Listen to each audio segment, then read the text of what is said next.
The Pantheon, the most complete monument from the days of ancient Rome.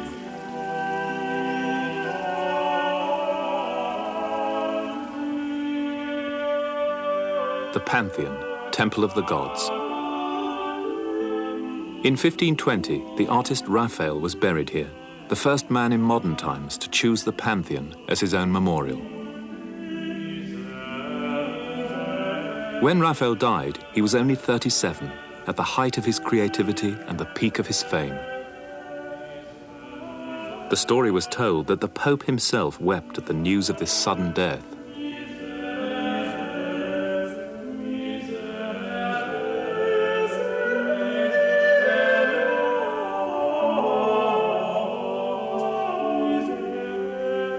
As final tribute, Raphael's last great painting, The Transfiguration, was placed at the head of his coffin. The biographer Giorgio Vasari wrote, "When this admirable artist died, painting also died. It is due to him that the arts, coloring and invention have been brought to such perfection that progress is almost impossible.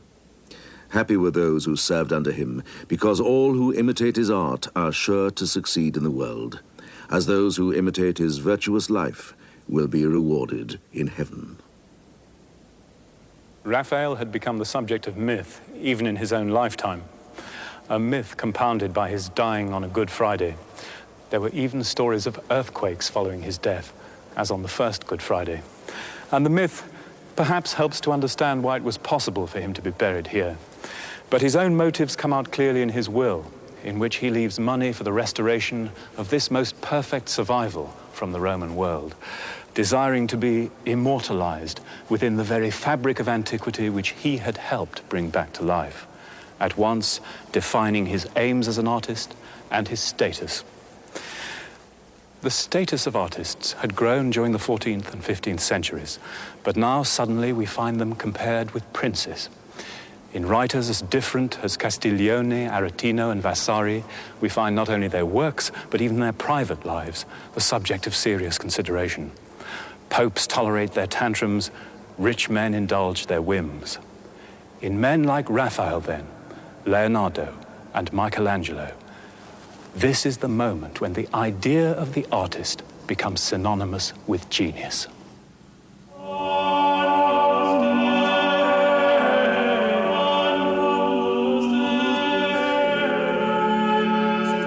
In Raphael's Transfiguration, we see the revolution in painting that he had helped to create.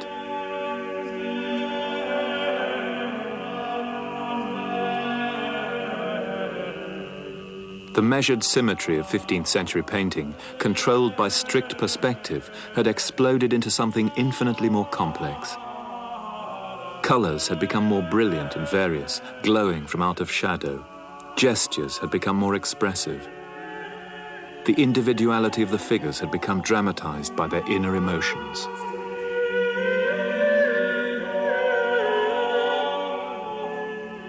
This revolution, in artistic ambition as much as in painting, had been inspired by an artist who was an old man when Raphael died, Leonardo da Vinci. Though he was equally mythologized, Leonardo's long career was very different from the starry successes of Raphael.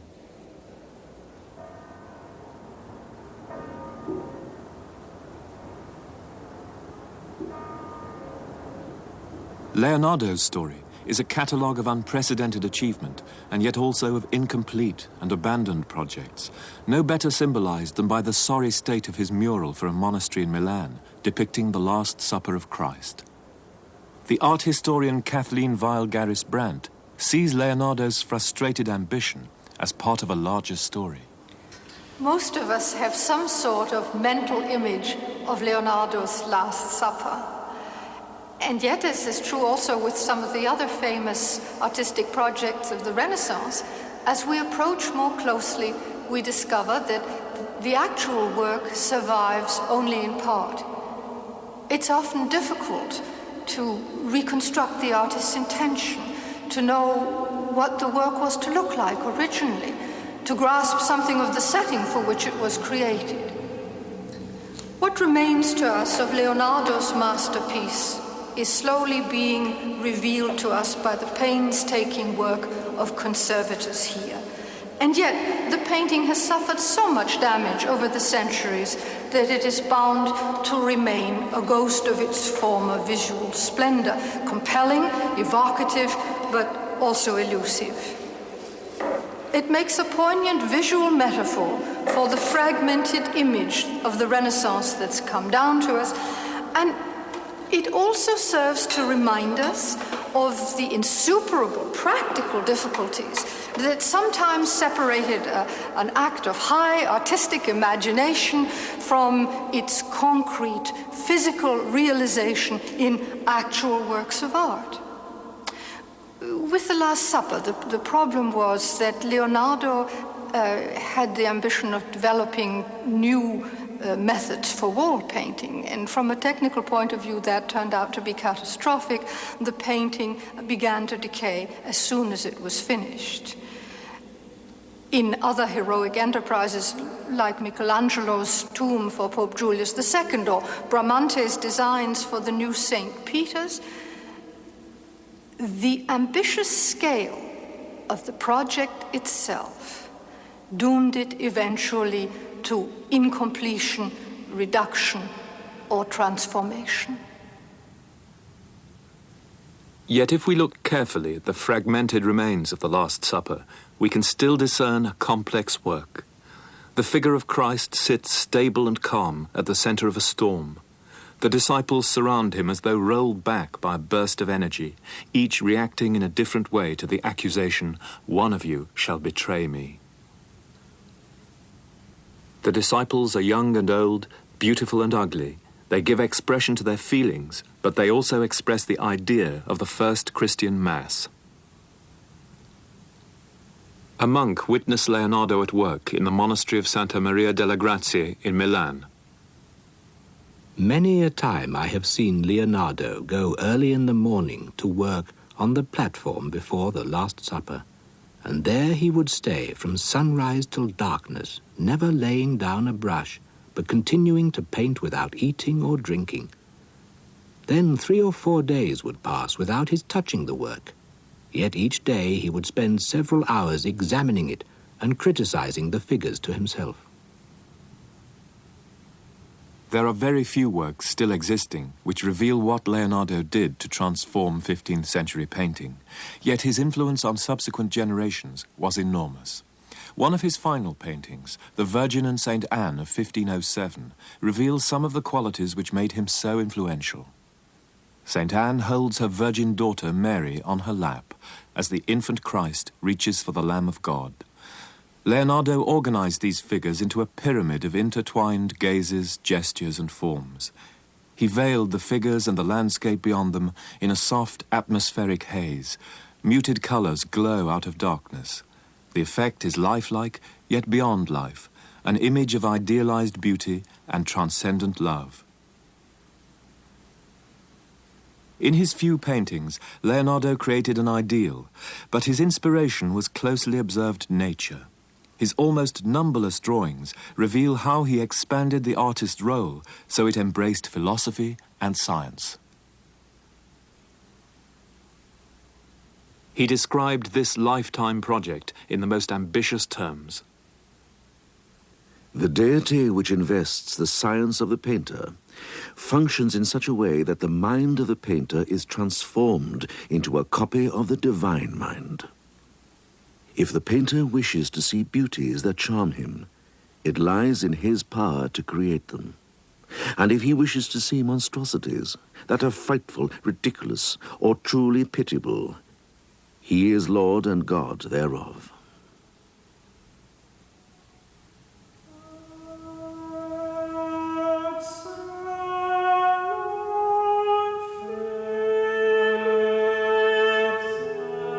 Portrait of the artist as a young man.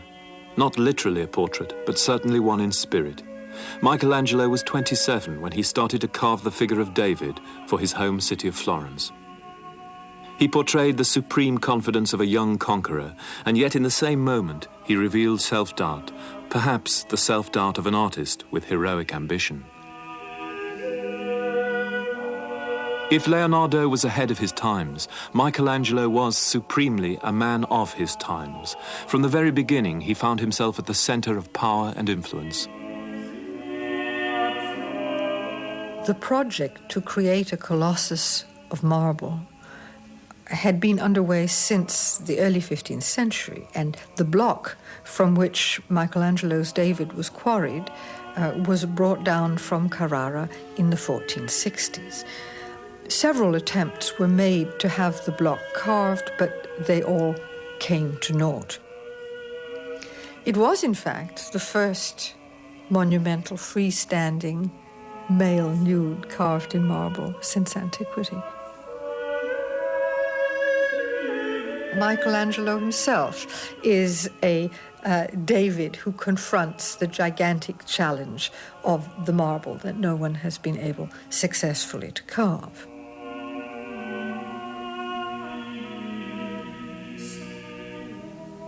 Originally, Michelangelo's David was to have been placed on a buttress of Florence Cathedral.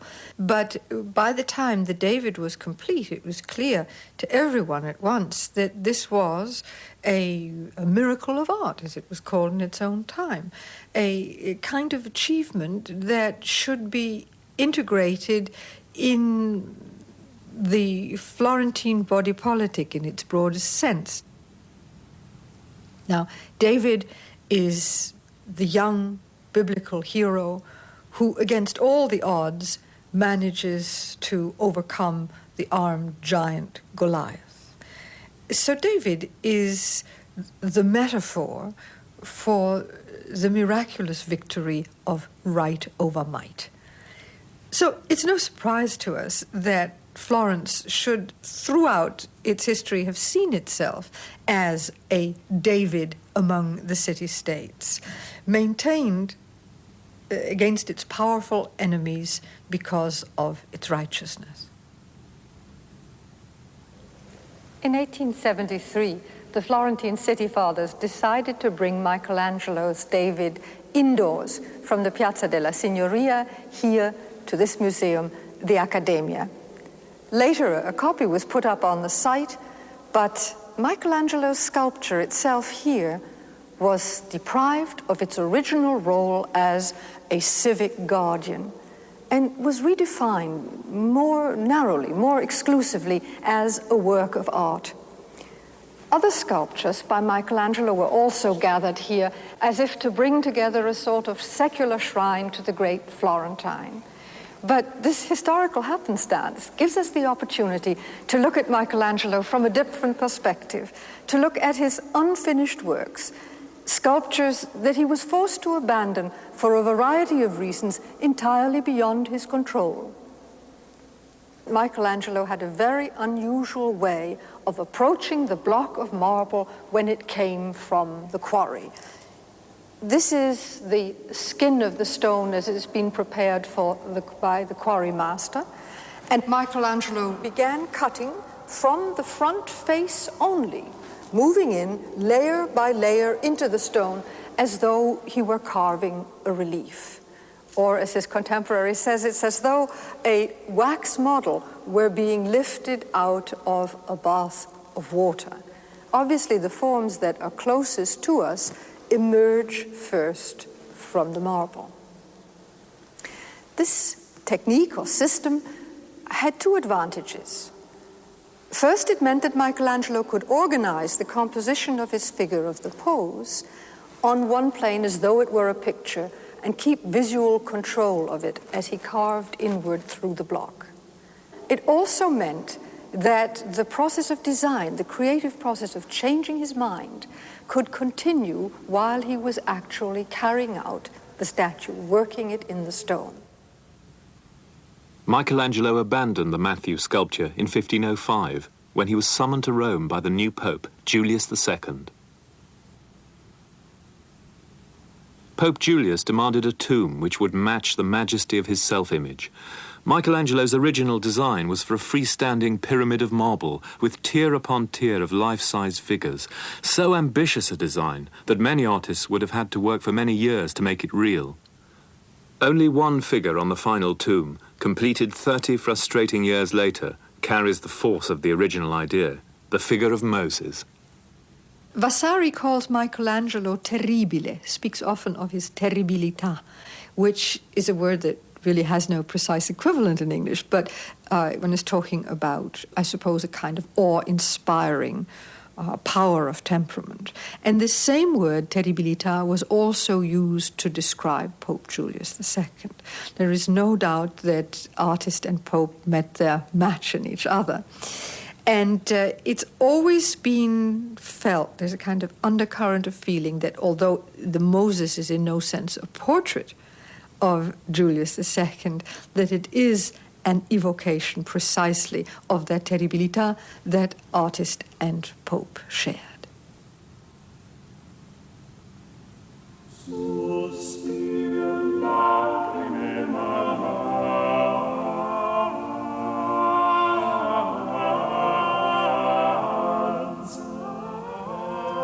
Michelangelo was bullied by Julius to abandon the tomb and instead to paint the ceiling of the Sistine Chapel.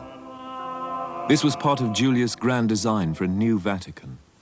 However reluctant he was, however much he complained, between 1508 and 1512, Michelangelo created one of the boldest and one of the largest paintings in history. Monumental figures act out the biblical drama from the creation to the flood, framed by figures still more monumental. The human body became as much the subject of Michelangelo's painting as it was of his sculpture. Pope Julius had neither armies nor cannon enough to influence Europe as he might wish, but he could at least present in the microcosm of the Vatican an image of papal power to impress all comers.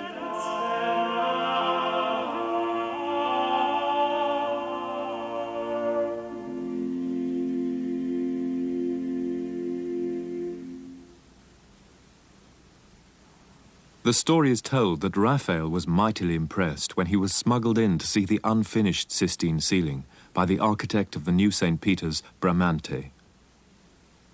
Certainly, in the decorations of the Pope's library, which Raphael was painting at the same time, there is a figure answering to the description of Michelangelo. There's evidence the figure was added later than the others, and its style seems a tribute to the style of his rival. The School of Athens, in a setting which evokes Bramante's designs for St. Peter's, is part of a sophisticated presentation of abstract ideas. In this case, the ideas of philosophy expressed in human form. Plato points towards heaven, Aristotle towards the earth.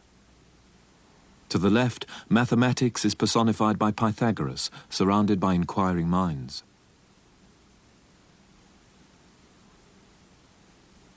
To the right, Euclid, portrayed in the guise of Raphael's friend, Bramante, demonstrates the principles of geometry. Behind them, Raphael shows himself, staring out at the spectator. The artist stands proud in the company of philosophers. On the facing wall is the Disputa, Raphael's depiction of theology. At the center, beneath the Christian Trinity, is the bread of Christ symbolizing his body, God made flesh. Contemporary churchmen engage in debate with religious figures from all ages.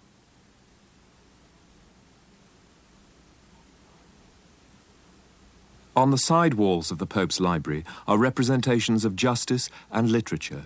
The Christian and pagan worlds are brought together without conflict. The classical god Apollo is surrounded by his muses. They preside over the ancient writers Sappho, Virgil, Homer, and the almost contemporary Dante. There is a continuity between the golden age of antiquity and the new golden age that Julius II was attempting to generate in his own papal Rome. We know that he saw himself as the ecclesiastical, the churchly successor to the emperors of ancient Rome.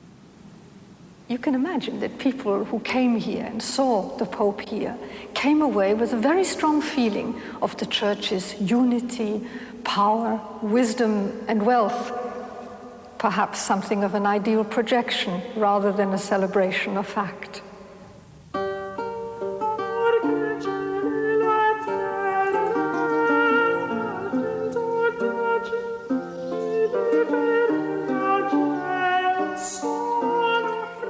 It was not only popes who wished to place themselves in the tradition of antiquity. Agostino Chigi was banker to Pope Julius and his successor, Pope Leo, consequently one of the richest men in Europe. He persuaded Raphael to decorate his new villa on the banks of the Tiber.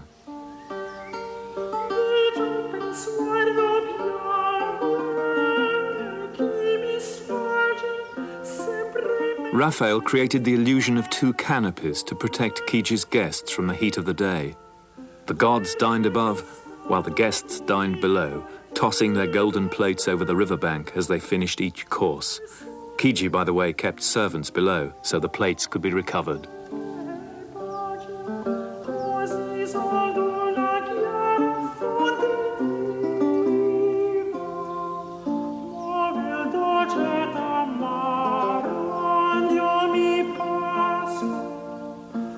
Mercury, the god of money, presided over this splendid party, and thus gave the pleasures of the flesh more elevated status. But the party, metaphorical and actual, did not last for long. Vasari wrote, Raphael kept up his secret love affairs and pursued his pleasures with no sense of moderation. And then on one occasion he went to excess, and he returned home afterwards with a violent fever which the doctors diagnosed as being caused by heat stroke. Raphael kept quiet about his incontinence and, very imprudently, instead of giving him the restoratives he needed, they bled him until he grew faint and felt himself sinking. So he made his will. In 1 year, they were all dead. Agostino Chigi and Raphael died within a month of each other. And in 1521, in the next year, Leo X was dead also. And with him, the hedonistic culture of their age.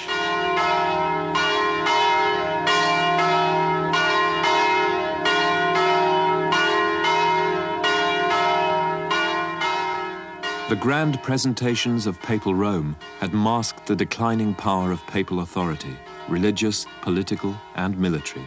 In 1527, Italy was invaded by an imperial army from north of the Alps. Rome was sacked.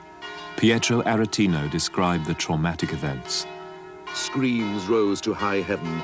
Doors were beaten in. The whole population took to its heels, weeping and trying to hide. Blood flowed over the pavements. People were being slaughtered. The tortured shrieked. Prisoners begged for mercy. Women tore their hair. It was pitiful to see fire consuming gilded lodges and painted palaces. Michelangelo's Last Judgment, painted in the 1530s on the wall beneath the Sistine ceiling, evokes a new mood of retribution.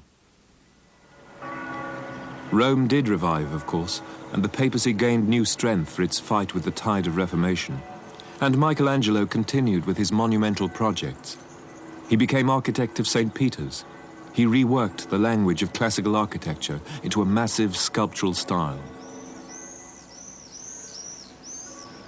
He was commissioned to rebuild the civic square of Rome, the Piazza Campidoglio. On a hill above the Forum, he created a classical frame for the medieval city hall, a stage for the drama of politics. As he had with St. Peter's, Michelangelo used a bold reworking of classical architecture and integrated ancient statues into his design. Throughout his life, as architect and artist, Michelangelo had stayed at the center of power, a turbulent force in turbulent times. But there is another journey in his life as an artist, which became increasingly important to him. A journey equally heroic, equally mythic, but private. It's revealed in his most intimate productions, in his letters, in his sonnets and sketches. And it takes him away from this public stage into his inner life, questioning the role of the artist and indeed the very nature of art itself.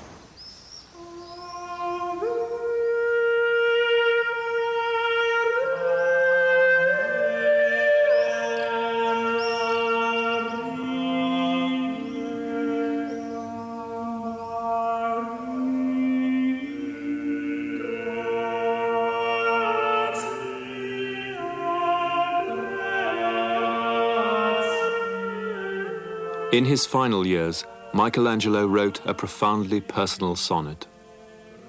In a frail boat, through stormy seas, my life in its course has now reached the harbor, the bar of which all men must cross to render account of good and evil done. I now know how weighted in error was the fond fantasy which made art for me an idol and a king, and how mistaken that earthly love which all men seek. What of those thoughts of love, once light and gay, as towards two deaths I move? One is certain, the other menaces. No brush, no chisel quietens the soul. Once turned to the divine love of he who stretches out his arms upon the cross.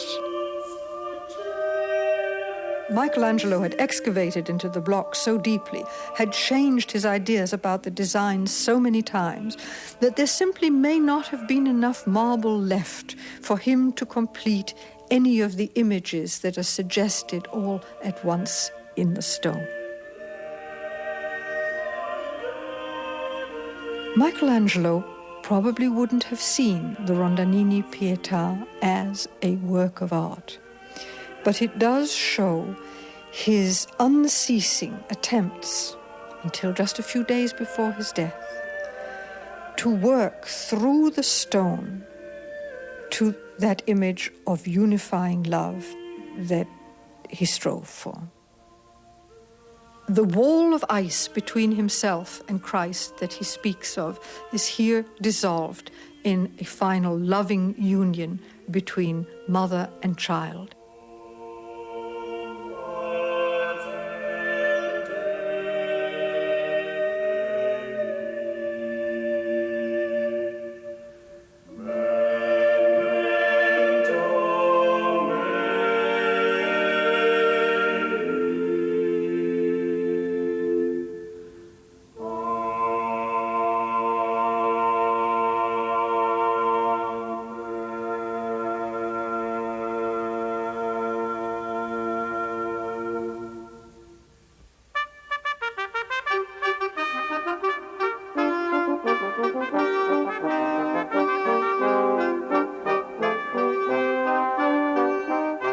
This most illustrious and noble city, none other is more famous for the immensity of its glory, the wisdom of its government, the long duration of its rule, or for other features worthy of praise.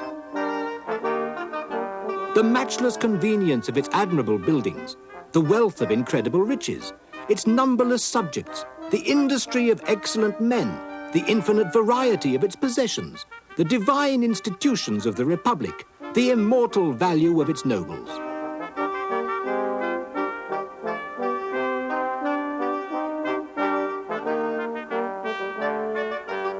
You Venetians are wrong to disturb the peace of Italy, and not to rest content with the fine state that is yours. If you knew how everyone hates you, your hair would stand on end.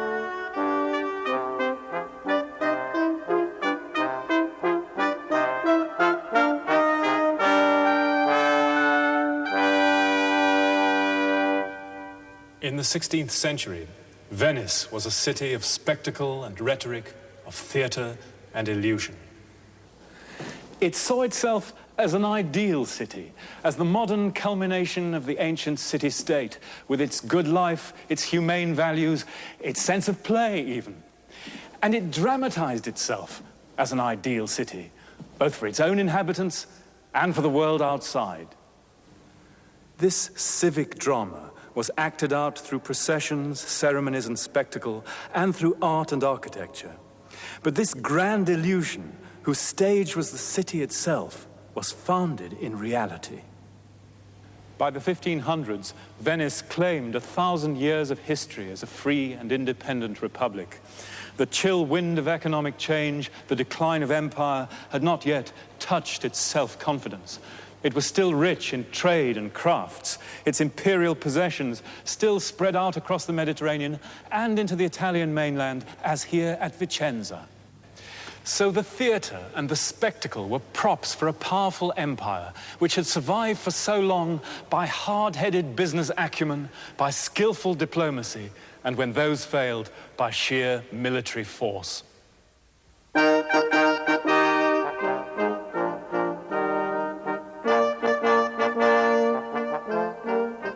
The cast of characters who paraded on this spectacular stage included the gods of antiquity, whose attributes the city took as its own.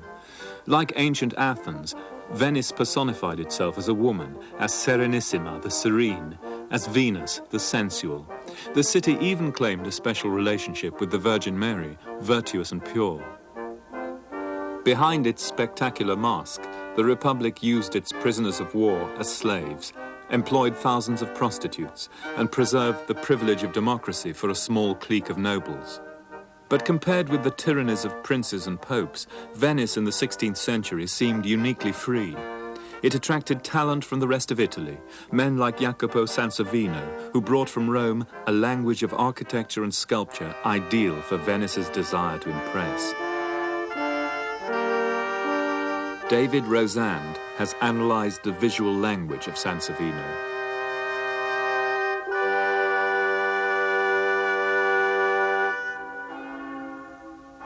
At the foot of the Campanile, opposite the entrance to the Doge's palace, Sansovino created a loggia, a small porch whose monumental sculptural decoration and classical architectural form declared the virtues of the Republic. The reigning image of the complex was the figure of Venice herself, Venice triumphant, Venice personified as justice, the highest virtue of the state. To that traditional imagery, however, Sansovino brought a new kind of language from Rome, the language of the Olympian gods. The figure of Minerva, of course, represents wisdom, the wisdom of the ancients who were so clever as to have established this constitutional republic. The figure of Mercury represents eloquence, and eloquence is one of the fundamental political virtues of Venice. We must also remember that Mercury is the god of commerce, and that is the real foundation of Venice. The figure of peace is, of course, the ultimate virtue that is guaranteed by Venice. Venice brings peace to the world in the way that the ancient Romans had brought peace to the world. And then there is Apollo. Apollo is, after all, god of the sun, Sol in Italian. And Sol also stands for one, that is solo. And Apollo is one, Apollo is unique. Apollo is alone in all of this, just as, of course, Venice is alone, unique in the world.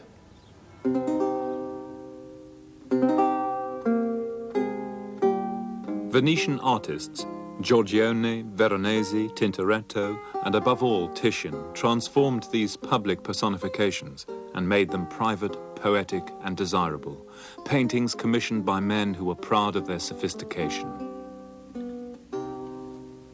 The Venus of Urbino is domesticated. She's brought indoors.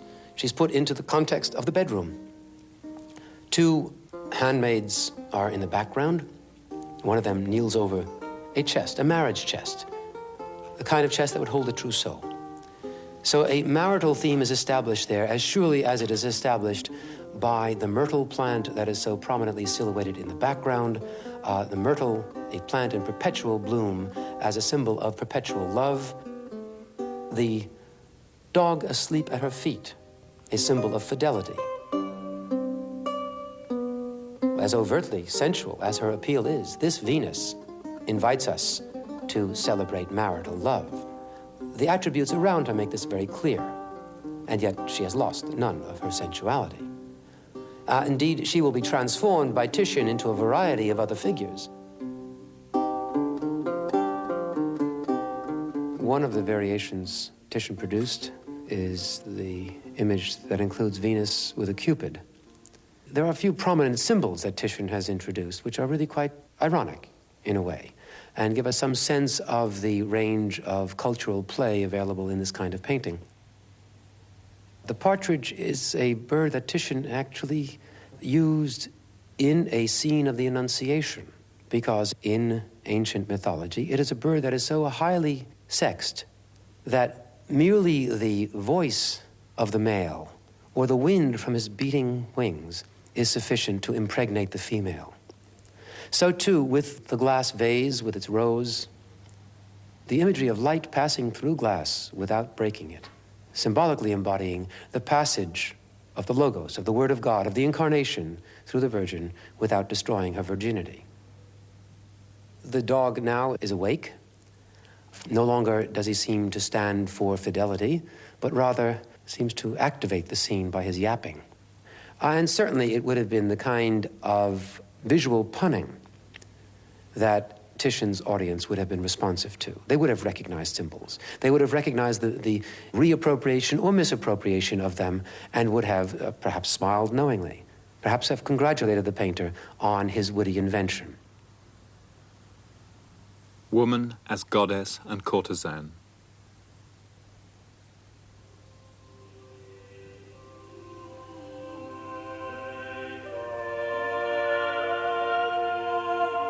Titian announced his presence as a master with a grand theatrical gesture.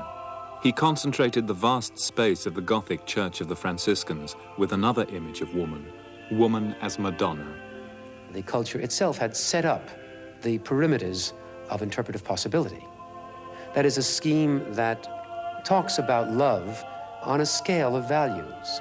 Love that at its basis is mere lust, love on that level being the love of the beast, of the animal, and that then rises through a series of progressive stages, through culturally licit lust, which is, of course, marital love, and that eventually arrives at the highest level, which is divine love.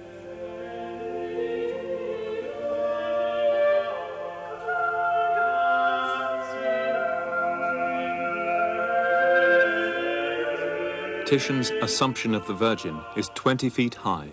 In 1518, it was the largest oil painting ever produced, a painting on the scale to match the most ambitious artists in Rome. Yet Titian had never been to Rome, and he was developing the potential of what was still a new medium. Painting on this scale had previously been done in fresco, where the colors are absorbed into the plaster of the wall.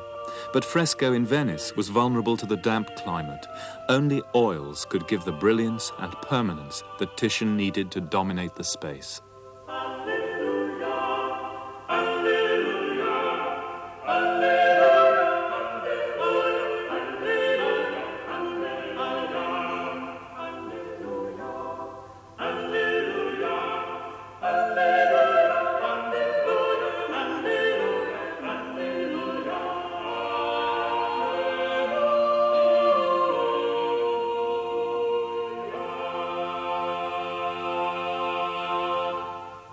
Titian continued to exploit the spaces of the Frari, to dramatize them in the next painting that he executed for the church.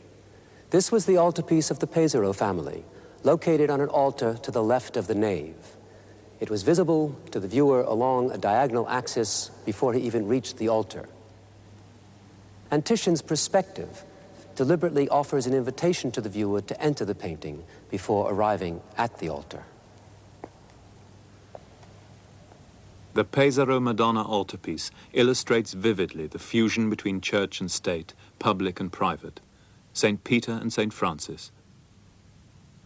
The Virgin and Child are brought together with members of a Venetian noble family.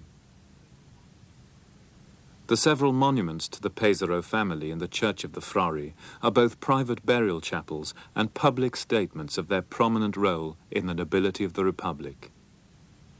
Jacopo Pesaro commissioned the artist to portray him giving thanks to the Virgin for his victory at the Battle of Santa Maria, when the Venetians and the Pope united to defeat the Turks.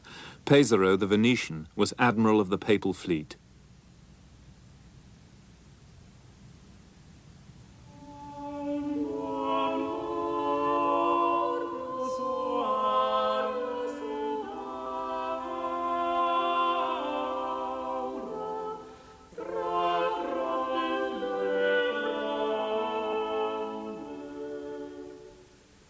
The spectacle of state included processions from the Doge's palace to the most prominent churches across the water, each designed by Andrea Palladio as a classical temple transformed for Christian celebration. Palladio adopted the monumental simplicity of ancient Roman buildings to make a new kind of Christian church.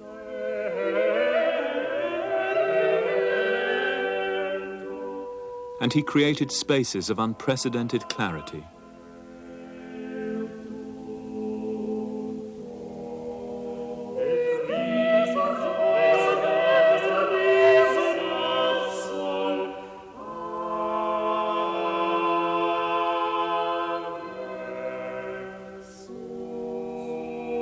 A very different light actually suffuses the paintings that Tintoretto created for the presbytery of Palladio's church. It is not that clear light of a measured and harmonious universe.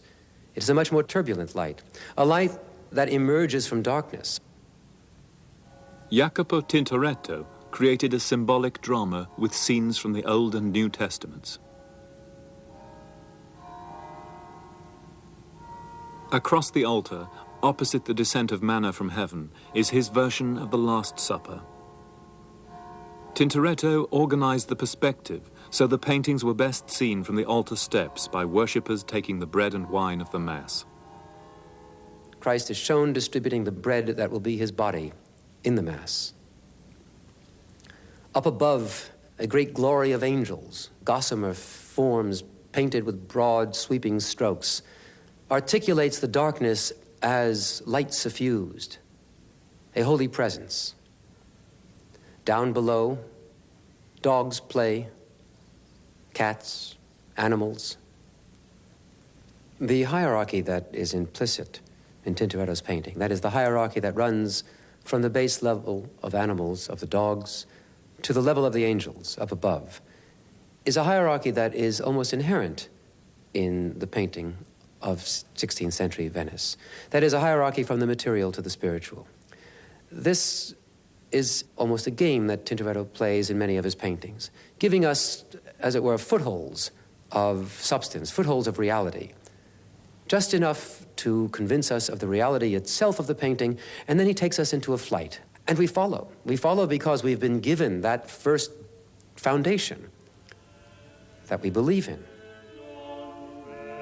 Tintoretto's spirituality is a spirituality that is predicated upon realizing, making real what had been, in effect, symbolic. Painting, in other words, gives substance to the spirit.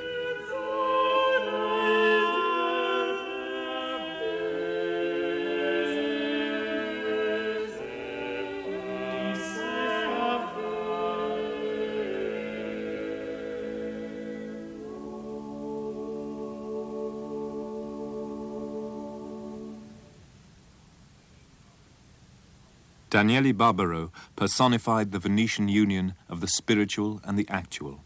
He was an ordained churchman and a Venetian nobleman, a farmer and a classical scholar. Together with Palladio, he translated an ancient treatise on architecture by Vitruvius. And together with Palladio and the painter Veronese, he gave those ideas form in a villa on the Venetian mainland.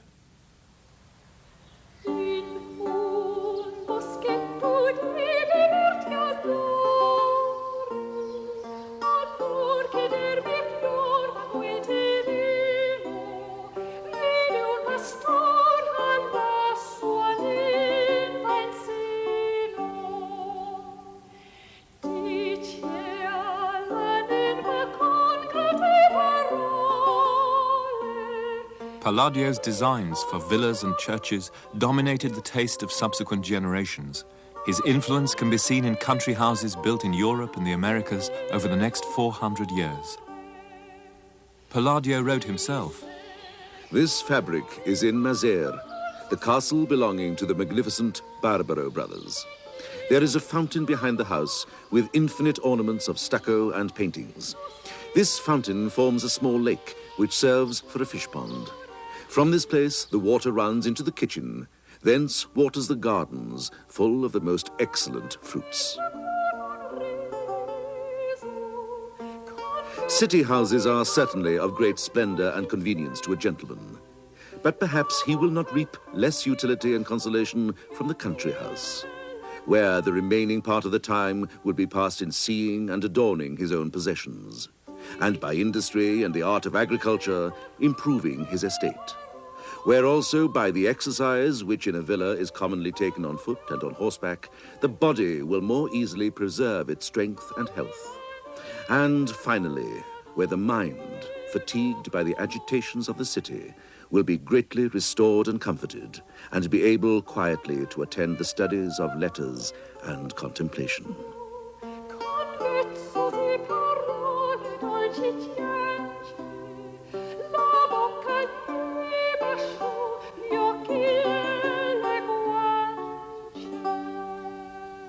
Paolo Veronese gave full pictorial expression to the harmonic values that informed Daniele Barbaro's conception of the ancient villa.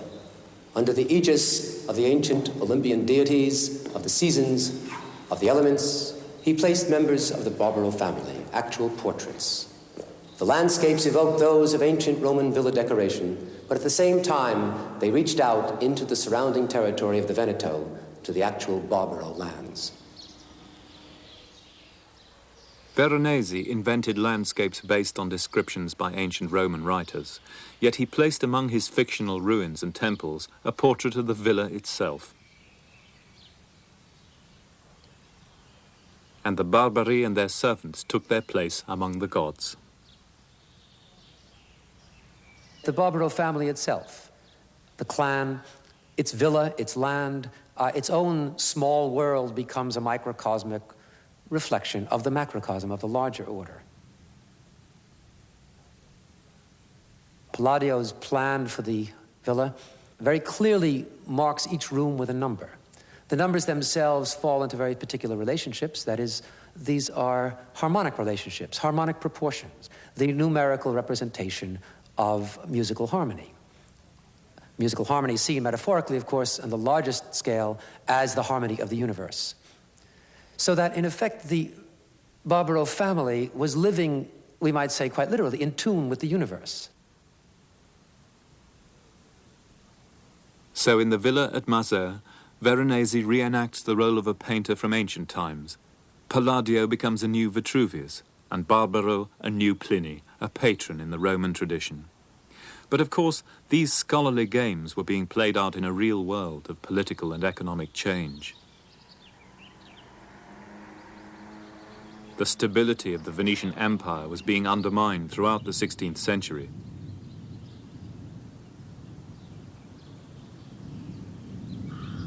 By the late 1500s, the land holdings of the Veneto had become more and more important to the Venetian nobility.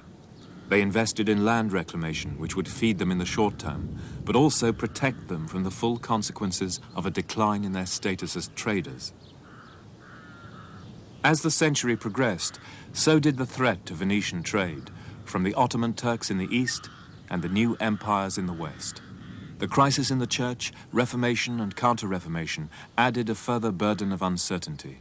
The gap between rhetoric and reality was widening.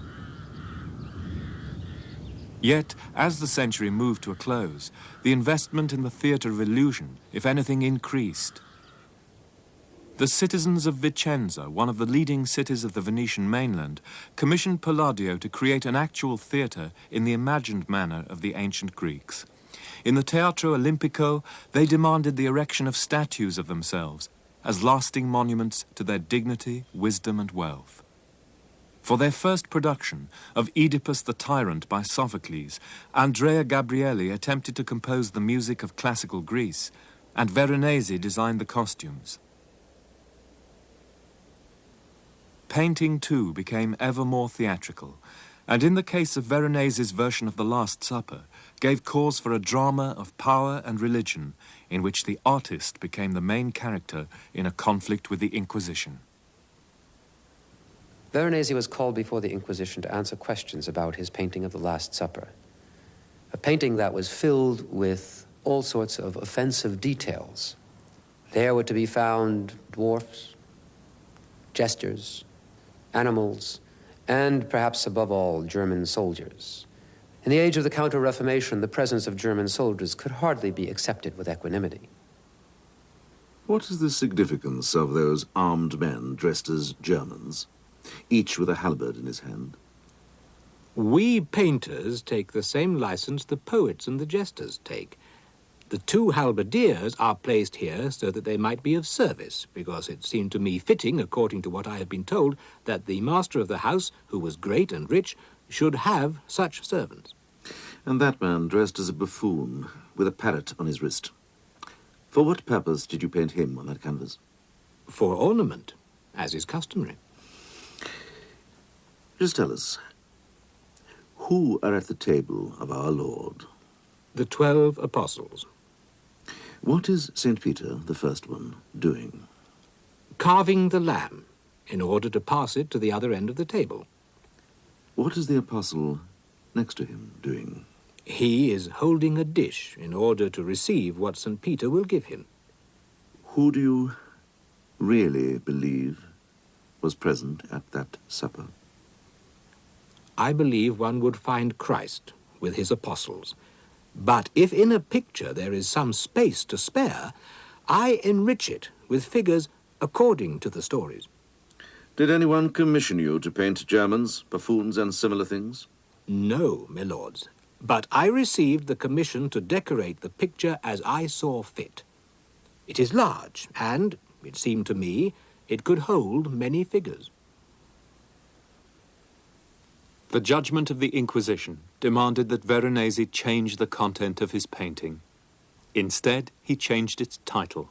So for subsequent centuries, Veronese's Last Supper has been known as the Feast at the House of Levi. In this one instance, we see the assertion of Venetian independence, the Republic defying the Roman Church, but also its vulnerability to an outside world of political and economic enemies.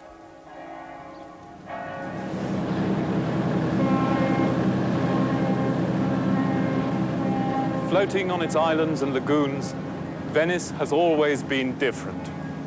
The age of Titian, Tintoretto and Veronese was its last period of political greatness.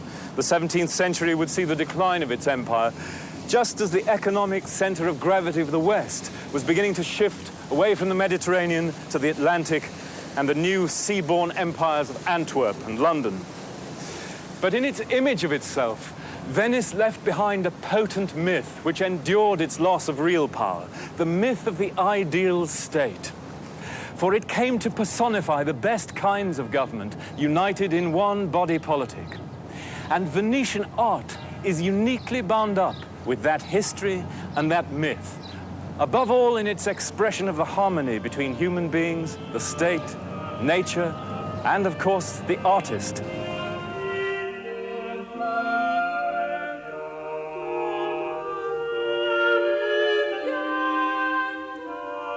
Though siren-like on shore and sea, her face enchants all those whom once she doth embrace.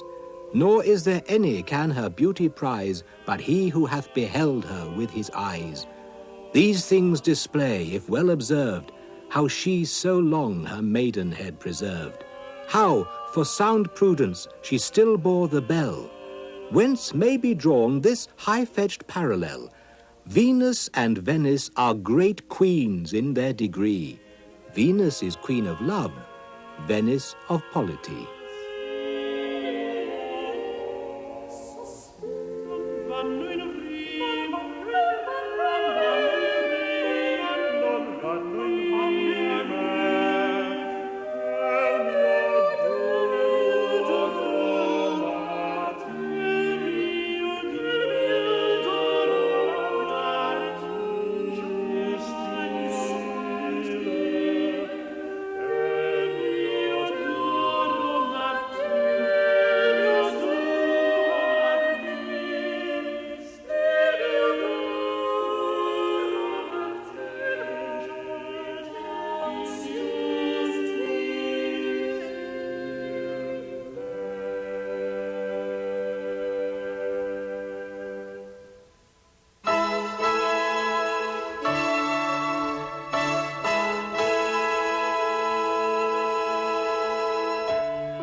Annenberg Media.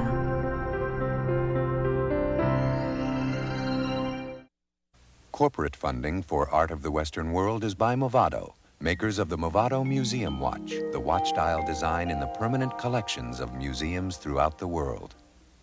Additional funding for this program made possible by the financial support of viewers like you, the Corporation for Public Broadcasting, and the following individuals and foundations. For information about this and other Annenberg Media programs, call 1-800-LEARNER and visit us at www.learner.org. This is PBS. Art of the Western World is a sweeping panorama of more than 2,000 years of architecture, painting, and sculpture. The companion book to the series takes you even deeper into our artistic and cultural heritage and is available in bookstores everywhere. Or you can order your copy for $34.95 by calling 1-800-451-7020. Have your credit card ready.